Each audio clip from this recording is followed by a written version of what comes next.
Today we're performing basic settings on a Ford DPS6 transmission using the Snap-On Triton D10 scan tool.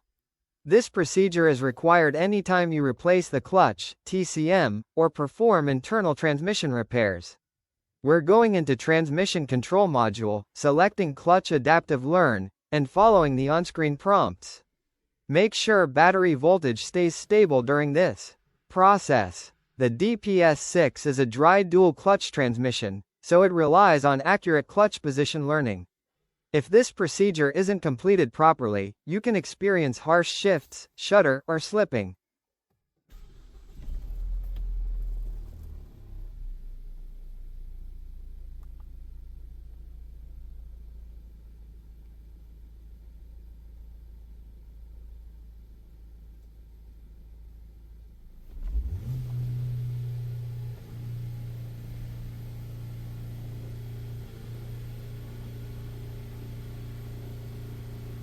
Applicable vehicles: Ford Focus 2012 to 2016, Ford Fiesta 2011 to 2016, other models equipped with the DPS6 6-speed dry dual-clutch transmission. Essential tips: verify fluid level. Ensure the transmission has the correct fluid level before starting. Battery voltage. Ensure the battery is fully charged, as low voltage can cause learn procedures to fail.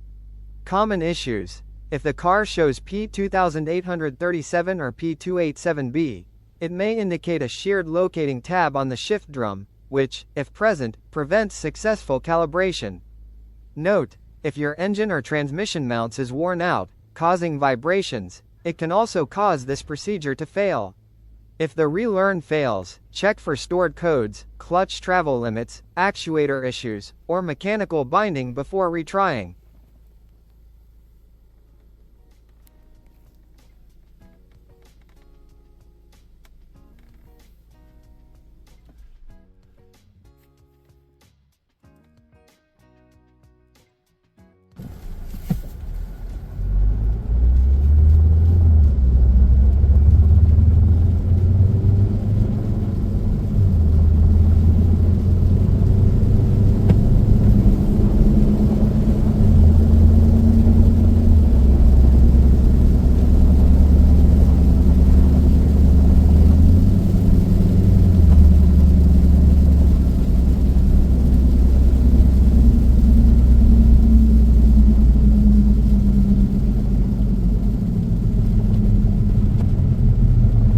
If this video helped, give it a like, comment, and subscribe for more transmission and diagnostic content.